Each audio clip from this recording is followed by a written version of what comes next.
Jonah. So I just took the story of Jonah apart for this book that I'm writing. And so it's very cool, Gad. So this is the proposition in Jonah, right? Jonah is just minding his own business.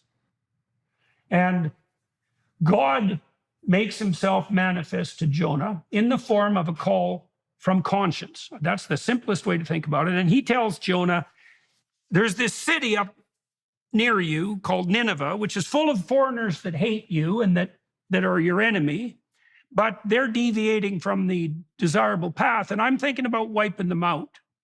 But I think you should go up there and say what you have to say on the off chance they'll listen, so that they tap themselves back onto the straight and narrow and don't reap divine retribution. And Jonah, being a very sensible person, says, yeah, I don't think I'll do that. It doesn't sound like a great deal for me. It's me who's a foreign Jew against 120,000 of my enemies. Why the hell do you think they'll listen to me? I don't really care if they're saved anyways. How about I just go in the other direction? So he rejects this call to speak. Right now, he's on a boat getting the hell out of there. Eh? And the sailors, the storms come and the waves rise, and now the ship is in danger. And that's the first hint in the story, that by refusing to speak when you're called upon, you put the ship itself in danger. That could be the ship of state, right? Now, the sailors are kind of superstitious, and they think someone on this boat is on the outs with God or with their gods. We better find out who it is so we can rectify this situation. So they go interrogate all the passengers, and Jonah admits that he has defied a direct order. And so he basically tells the sailors, who were somewhat loath to do this, by the way, to throw him into the ocean where he's going to drown. And you might think, okay, so what does that mean? Well, this is what it means to me, is that if you're called upon to speak and you stay silent, then you're going to put the ship in danger, and at the great peril of your own life. So now they throw him in the ocean. You think, well, that's about the worst thing that could happen to poor Jonah, because now he's way the hell away from shore and he's going to drown.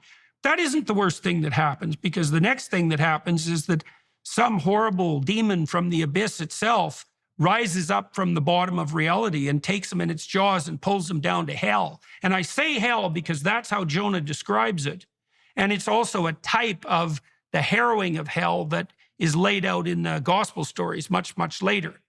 And so this is my sense of what that story means, you know, and I think this is something particularly relevant to the experience of the Jews, let's say in the 20th century, is that if you're called upon to speak and you reject that call, not only do you put the ship in danger and your life, but then you're going to be like, what would you say? The jaws of hell itself are going to close around you and take you to the bottom, the very, very bottom of things. And I do think that's what happens to states when the people in the states don't speak. So Jonah is down in hell for 3 days in the belly of this whale, this dragon whale. And, you know, he has a chance to think, and he decides, well, you know, maybe I should have said something when I was called upon to say something. And he repents, and the whale spits him out. And then he goes to Nineveh, and he talks to all the foreigners who are his enemies, and they actually listen, and God decides not to destroy them. Now, you know, that in that story, the spirit of your ancestors and mine is portrayed as the voice that calls from within to stand up and say what you have to say, even to those who would want to destroy you, even to those who have habitually been your enemies. And that if you don't do that, well, you bring the forces of death and hell against yourself and everyone else.